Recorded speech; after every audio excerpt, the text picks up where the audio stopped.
My family did not ask me to save them. They told me they had already traded me. Mason Reed stared at his father across the tiny kitchen table, waiting for someone to laugh, explain, or at least admit that the sentence sounded completely insane. Nobody did. The microwave clock read 11:38 p.m. His laptop was still open beside a half-finished app interface, one notification blinking patiently in the corner as if a client request about button spacing still mattered. His mother sat near the window with both hands wrapped around a paper cup she had not touched. His older brother stood by the refrigerator, refusing to meet Mason's eyes. That was when Mason understood this was not another family emergency he could solve with a loan, a spreadsheet, and 3 weeks of resentment. Start over, he said, preferably with fewer words that sound like a crime. His father slid a thick folder across the table. We are in debt. Mason looked at him.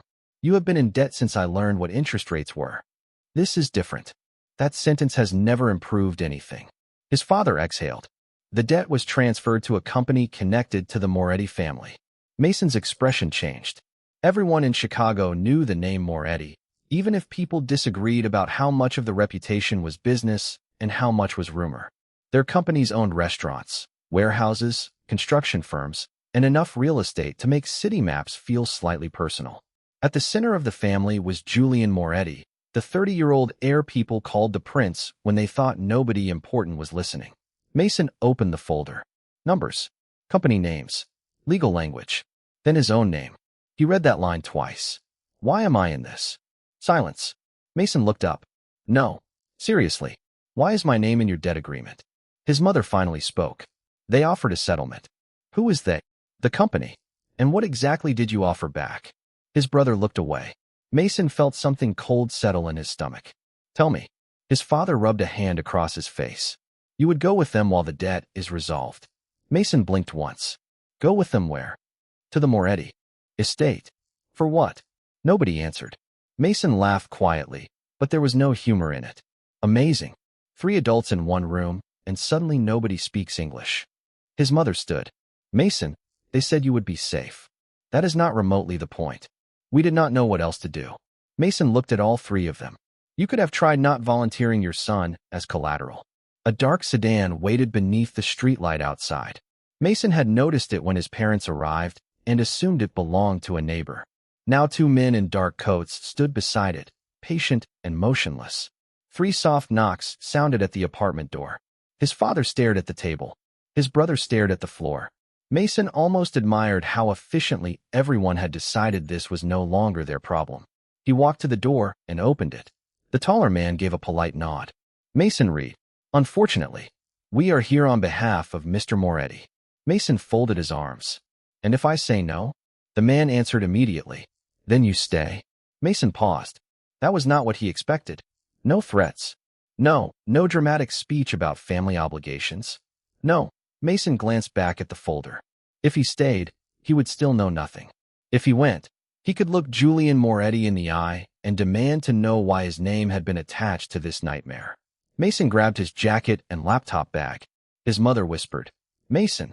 He stopped at the doorway and looked back. How much debt makes a family stop seeing their son as a person? Nobody answered. Mason nodded once, as if silence had finally become the only honest thing in the room, then stepped into the hallway and closed the door behind him.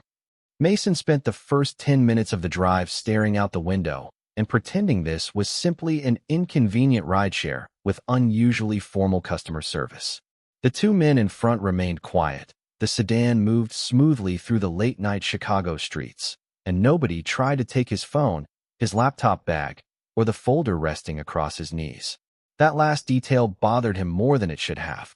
So, Mason said eventually, Is there a questionnaire I am supposed to fill out before being delivered to mysterious rich people? The man in the passenger seat glanced back. No good. I hate paperwork. You brought paperwork. Mason lifted the folder. This is evidence of my family losing their collective mind. The driver almost smiled. Mason caught it in the rearview mirror. There we go. Human emotion. I was starting to worry you 2 were decorative.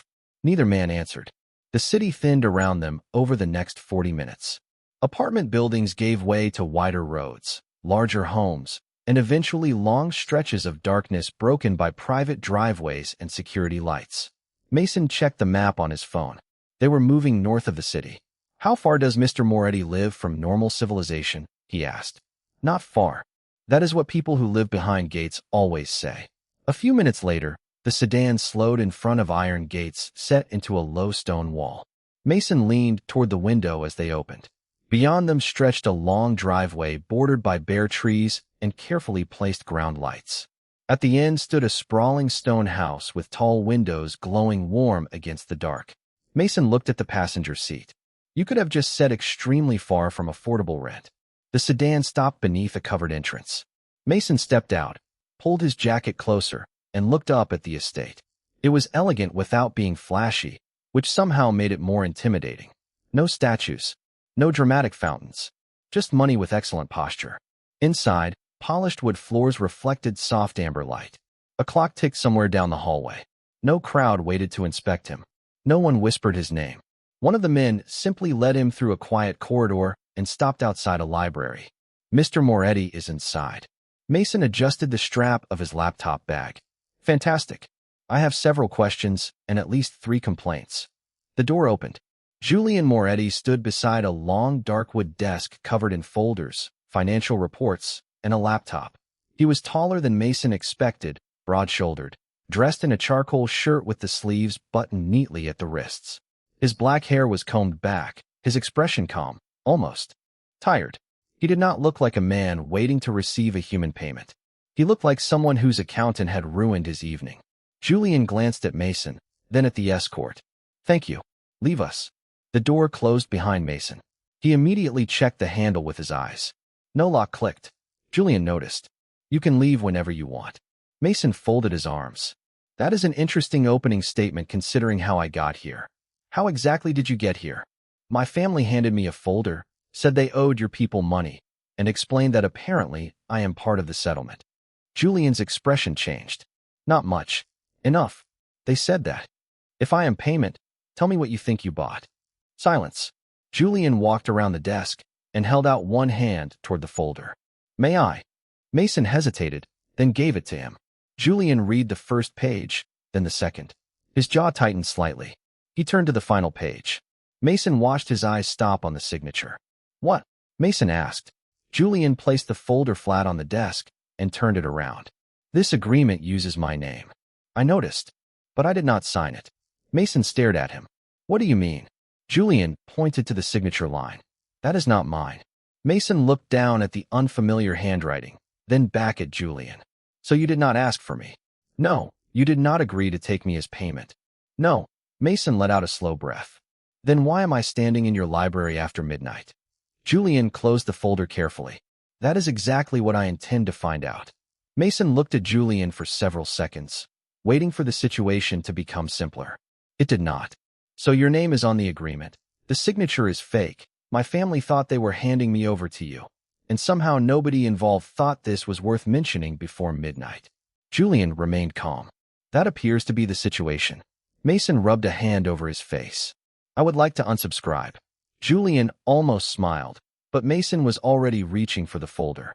"Fine. If you did not sign it and you did not ask for me, then I am leaving." "All right." Mason paused. "That easy?" "Yes." "No conditions?" "No." "No speech about family reputation?" "No." Mason narrowed his eyes. "You are doing a terrible job of being intimidating. I have other priorities." Mason tucked the folder under his arm and turned toward the door. Julian did not follow immediately. That should have made Mason feel better. Instead, it made him suspicious in an entirely new direction. He crossed the hallway, past the same old clock ticking near the stairs, and reached the front entrance. A staff member opened the door for him without question. Cold air met his face. The iron gates at the end of the driveway were already opening. "This is almost disappointing," Mason muttered. "You expected resistance?" Julian's voice came from behind him. Mason turned. Julian stood several feet away holding a tablet. "I expected something. Before you go, I want you to see this." Mason stared at the tablet. "That sentence has never improved a night." Julian held it out. Mason took it. The first image showed the sidewalk outside his apartment building. He recognized the coffee shop across the street, the newspaper box near the curb, and himself walking toward the entrance with his laptop bag over one shoulder. Parked half a block away was a dark SUV. Okay, Mason said. A car. Julian swiped to the next image. Same SUV. Different day. Mason was leaving a co-working space downtown. Another swipe. Mason at a grocery store. Same vehicle near the far end of the lot. Another image showed it across from the diner where he sometimes met clients. Mason stopped breathing quite so casually. Where did these come from? Private security cameras from businesses near places you regularly visit. How many times? 7 confirmed appearances. Mason looked up. Over what period? 11 days. The answer landed hard. 11 days meant the SUV had been following him before his parents ever mentioned the debt agreement. Mason looked back at the screen. Is it connected to you? No, your family? Not directly, as far as we know. Mason hated the last 4 words. That is not reassuring. It is not meant to be. The gate remained open. Beyond it, the road stretched into the dark. Mason could call a rideshare, go back to his apartment, lock the door, and pretend tonight had been a legal hallucination. Except now he knew someone had been watching him long before he knew he was supposed to be afraid. Do you know who owns the SUV? He asked. We are checking. And if I leave? Julian's expression stayed steady. You leave. You will not stop me. No. Mason handed the tablet back. Then why show me this? Because making a choice without information is not really a choice. Mason looked at him. That was irritatingly reasonable. He turned toward the gate again. The open road no longer looked like freedom. It looked like uncertainty with poor lighting. I hate this, Mason said. Understandable. I also hate that you keep answering like a therapist with a finance degree. Julian's mouth curved faintly. Mason sighed and turned back toward the house. For the record, I am staying because I want answers. Understood. Not because you told me to. I did not. Mason walked past him toward the warm hallway. You are making this very difficult to complain about. Julian followed at a respectful distance. I am sure you will manage. Mason glanced over his shoulder. See? That. Annoying. And for the first time that night, Julian actually smiled.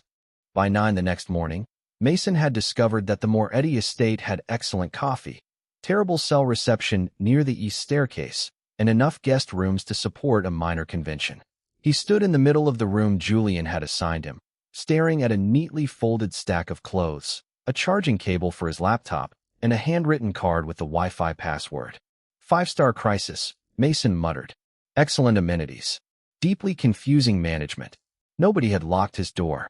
Nobody had taken his phone. His laptop was exactly where he had left it. When he opened his email, 3 clients were already waiting for revisions, apparently unaware that Mason had spent the previous night discovering he was part of a fraudulent debt agreement. The normality was almost insulting. At 10, someone knocked. Mason opened the door and found a woman carrying coffee and breakfast. Mr. Moretti thought you might want this. Mason looked at the cup. Did Mr. Moretti also guess my coffee order through organized crime magic?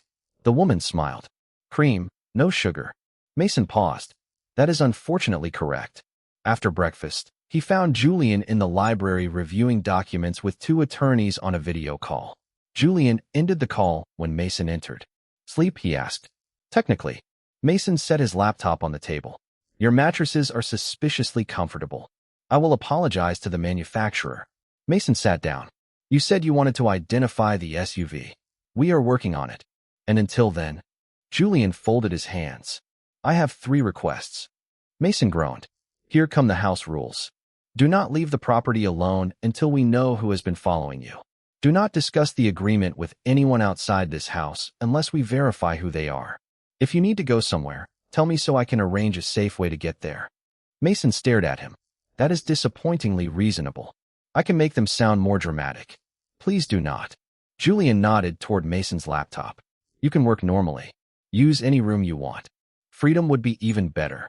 Julian's expression remained steady. Working on that too. Mason studied him. You know, people describe you very differently. People usually do. More terrifying. Less helpful with Wi-Fi. Julian almost smiled. I contain multitudes. Mason laughed before he could stop himself. That was irritating.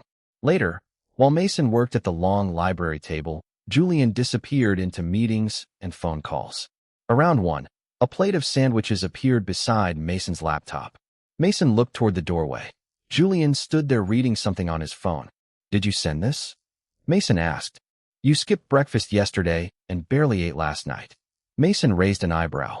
Are you monitoring my sandwich intake? Only because you forget to eat when you work. How do you know that? Julian looked at him. You have been staring at the same screen for 4 hours. Mason glanced at the clock. He hated that Julian was right. Again, this is becoming a pattern. What is? You being difficult to dislike. Julian's gaze lingered for a second longer than usual. That sounds inconvenient. Extremely. Mason picked up half a sandwich. By evening, they were arguing over whether deep dish pizza deserved to be called pizza at all, and Mason realized he had gone nearly 10 minutes without thinking about the SUV, his family, or the agreement. That realization should have comforted him. Instead, it made him watch Julian more carefully. Nobody was this composed without keeping something behind the curtain. Mason just had to figure out what. By the third morning, Mason had stopped pretending he was only in the library because the Wi-Fi was better there. The truth was more annoying. He liked the room. He liked the quiet. He liked the fact that Julian usually worked at the opposite end of the long table, close enough to answer questions, but far enough to leave Mason alone. None of that meant Mason trusted him. It simply meant distrust had become inconveniently comfortable. You are staring at that folder like it insulted your family, Mason said. Julian looked up from a stack of financial records. It might have. Mason closed his laptop. That sounded almost like a joke. Do not get used to it. Too late. Julian slid one document across the table. Look at the company name. Mason leaned closer. Moretti North Holdings. Beneath it sat 3 smaller companies connected by transfer records, dates, and authorization numbers. Mason frowned. What am I supposed to notice? Your family's debt was purchased through one of these subsidiaries 4 months ago. Mason looked at the date. 4 months. Yes. That was before they told me anything. Correct. Mason pulled the page closer. And before the agreement with my name on it. Also correct. The room seemed to become quieter. Mason followed the transaction line with one finger until he reached an authorization block at the bottom. Richard Moretti. He read the name twice. Who is Richard? Julian went still for just long enough to answer the question before speaking. My uncle. Mason leaned back slowly. Of course you have an uncle named Richard who appears in suspicious paperwork. Your family has absolutely no respect for subtlety. Julian ignored that. He oversees several companies connected to our logistics and property businesses, including this one. Apparently. Mason looked at him. Apparently sounds bad. It is. Julian opened another folder. Richard has been challenging my control of several family companies for almost a year. And now he bought my parents' debt. Through an intermediary. Mason stared at the records. Why? Julian did not answer immediately. Mason pointed at him. There. That silence. I hate that silence. I am trying not to tell you more than I can prove. You say that like I am going to explode if presented with an unfinished theory. Julian met his eyes. No. I say it because unfinished theories become accusations very quickly in my family. Mason looked back at the page. Another date caught his attention. The debt transfer happened before any document naming Mason had been created. Then a second company moved the account again. Then the agreement appeared with Julian's forged signature. Mason felt the pieces shift into place. Wait. Julian watched him. Mason tapped the paper. If Richard bought the debt first, then my parents did not randomly offer me later. That is what I am trying to confirm. This was planned. Possibly. Julian. Likely. Mason exhaled. Thank you. He stood and paced once toward the window. So, I was never payment. Julian's voice was quiet. No, Mason turned. Then what was I? Julian looked at the documents between them. If Richard wanted an agreement carrying my name to become public, it could make it look like I was using legitimate family companies to pressure a civilian. Mason's humor disappeared. Using me? Yes. To damage you? Yes. Mason looked at his own name printed across the agreement. For the first time, the page did not make him feel like property. It made him feel like evidence. I was not the payment, he said slowly. I was the setup. Julian did not correct him. The old clock near the bookshelves ticked through the silence. Mason glanced toward the folder again, then back at Julian. Something in Julian's expression bothered him now. Not surprise. Not confusion. Recognition. Mason narrowed his eyes. How long have you suspected Richard? Julian did not answer. Mason felt the last comfortable part of the morning disappear. Julian. The silence stretched 1 second too long. Mason folded his arms. You knew something before I found that name, did you not?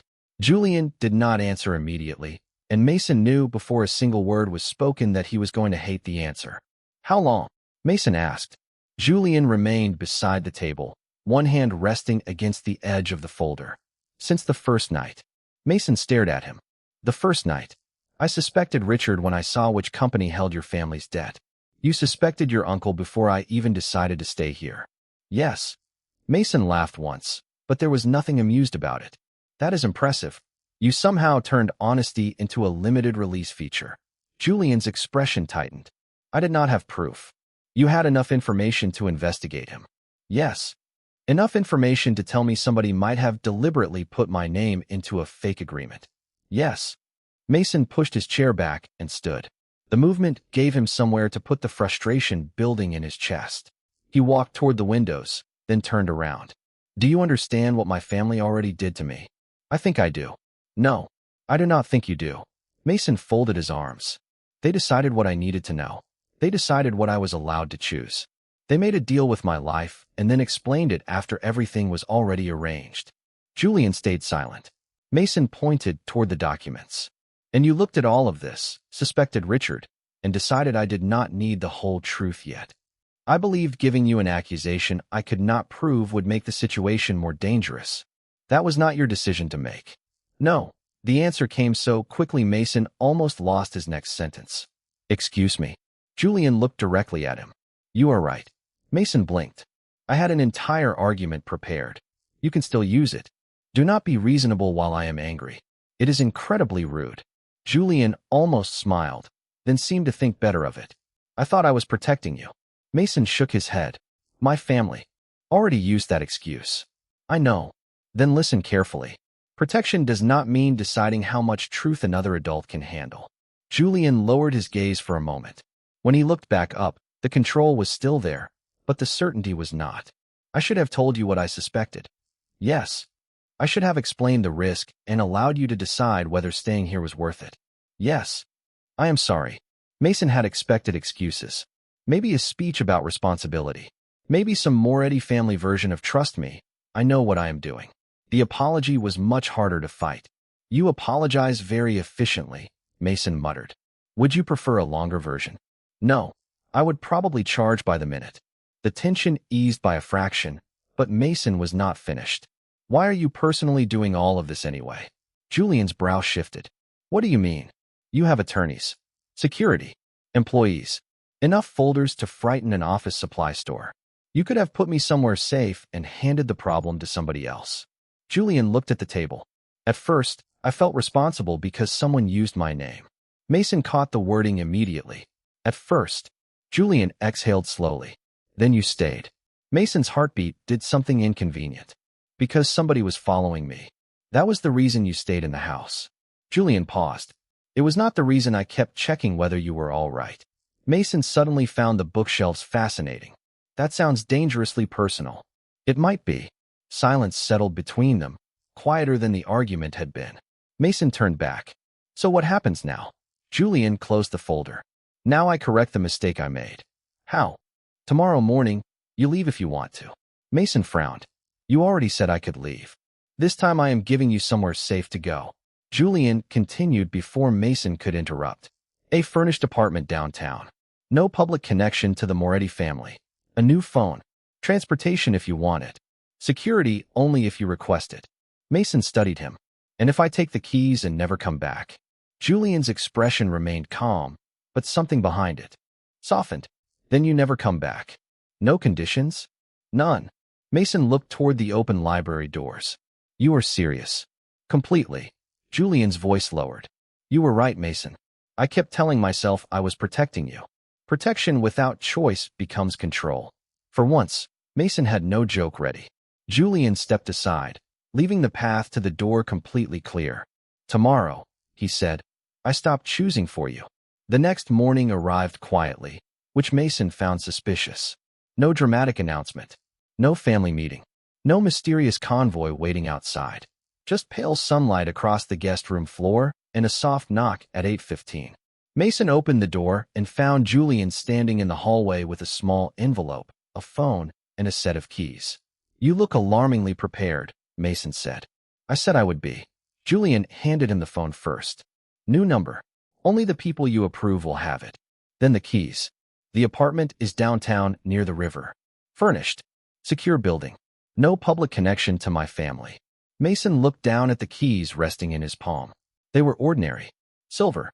Light. Somehow they felt more important than every document he had read in the last 3 days. "And if I take these?" he asked. "You leave. That is it. That is it.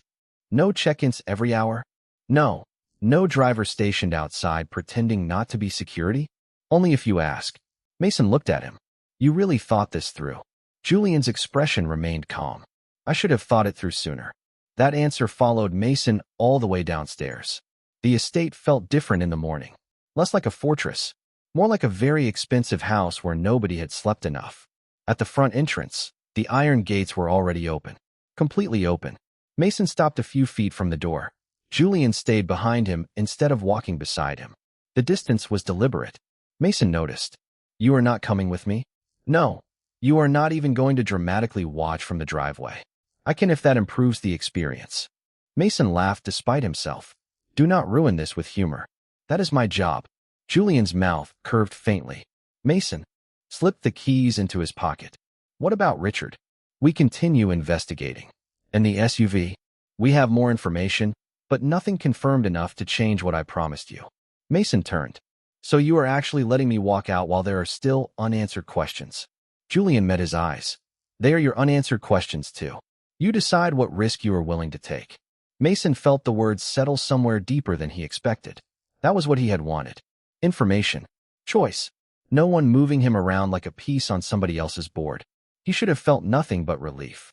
Instead, his chest tightened in an irritatingly complicated way. "You owe me nothing," Julian said. "Not for the apartment. Not for the phone. Not for staying here. Not for leaving." Mason looked toward the open gates. "Not even an explanation? Only if you want to give one." Mason nodded slowly. That might be the most emotionally responsible sentence anyone in this family has said all week. High praise. Do not get used to it. The ride downtown took about 40 minutes. Mason watched familiar streets replace private roads and stone walls until the city finally felt like his again. The apartment was on the 8th floor of a modern building near the river. 1 bedroom. Small kitchen. Large windows. Clean furniture.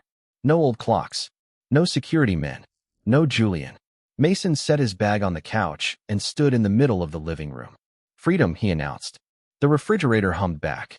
By noon, he had unpacked, answered 4 client emails, moved a chair 2 feet to the left, moved it back, and discovered something deeply annoying. The apartment was perfect. Too perfect. Nobody reminded him to eat. Nobody appeared beside his desk with coffee. Nobody argued that deep dish pizza was structurally unsound. Mason made his own coffee, took 1 sip, and frowned. Wrong amount of cream. Unbelievable. His new phone remained silent. Julian had not contacted him once. Of course he had not. Mason had demanded space, and Julian was giving it to him with infuriating precision. At 2:43, Mason's phone buzzed. He grabbed it far too quickly. Not Julian. His mother. No subject line. 1 attachment. Mason opened it. Financial records filled the screen, along with internal messages and authorization numbers he had never seen before. Richard Moretti's name appeared again and again. Above the attachment, his mother had written 1 sentence. "We should have told you everything before they ever used your name." Mason stared at the message for a long time. Then he looked toward the apartment door. Nobody was telling him where to go now, which meant whatever happened next would finally be his decision.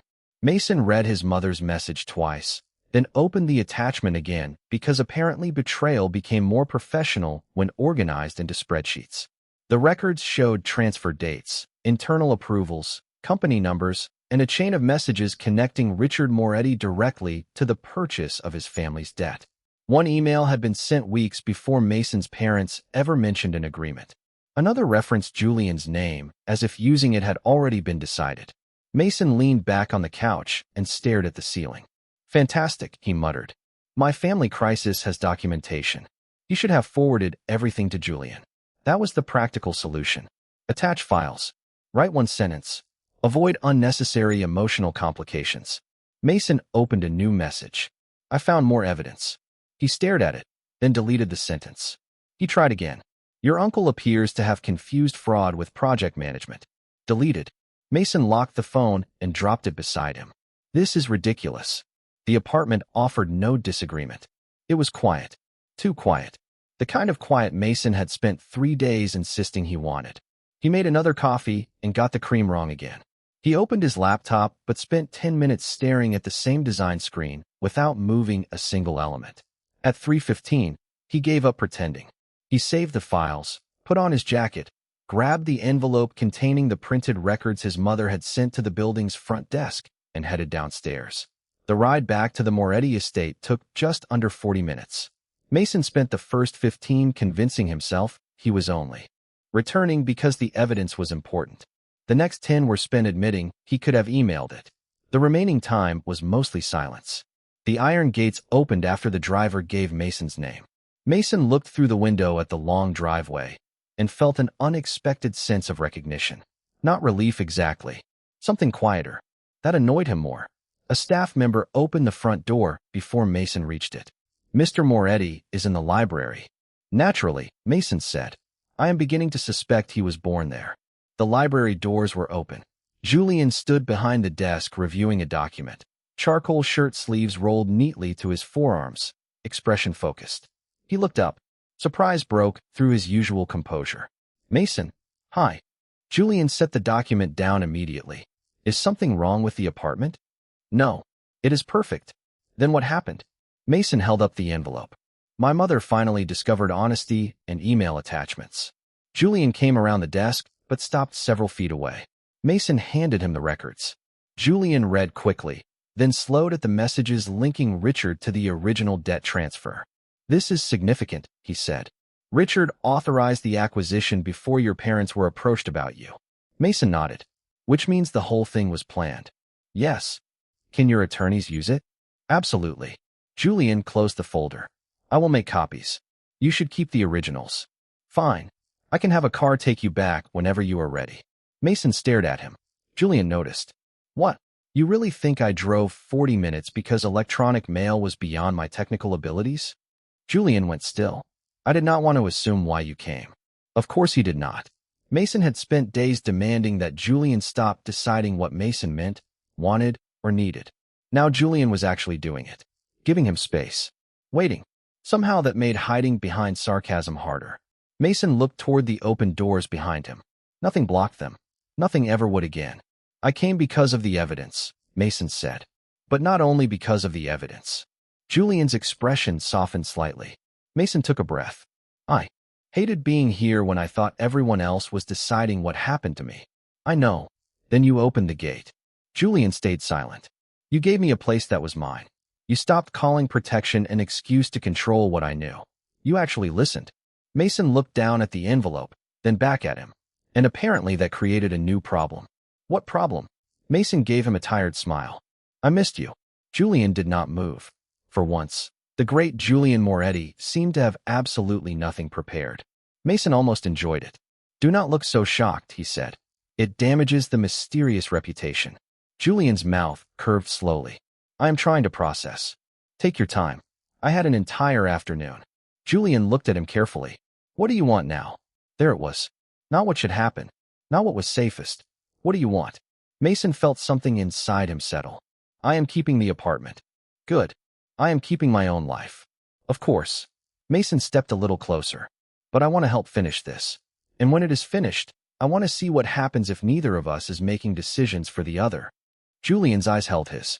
I would like that. Mason glanced once more at the open library doors. Then he looked back at Julian and smiled. Returning did not feel like losing his freedom. For the first time, it felt like using it. 3 weeks later, Mason still kept the apartment downtown. He kept the keys in the same bowl near the door, kept his own client schedule, kept buying the wrong amount of cream, and kept reminding himself that independence did not become less real just because someone finally made leaving feel safe. The investigation moved faster once his mother's records were added to the evidence. Julian's attorneys traced the purchase of the debt through Richard's companies. Outside investigators confirmed the authorization chain, and Richard was removed from control of the businesses he had used while the records were turned over for formal review. Nobody called it victory. Julian especially did not. Legal problems do not disappear because somebody finds the right folder, he told Mason one afternoon. That is disappointing. I was hoping paperwork had finally developed magic. Julian gave him the look Mason had learned meant he was trying not to smile. Mason's parents also began working through their legitimate financial obligations separately from Richard's scheme. His mother called twice. His father once. Mason answered when he wanted to. That part mattered. Nothing in his life was suddenly perfect, but perfection had stopped being the standard. Choice was enough. On Friday evening, rain covered the tall library windows in silver lines. Mason had finished a client presentation and driven to the estate for dinner.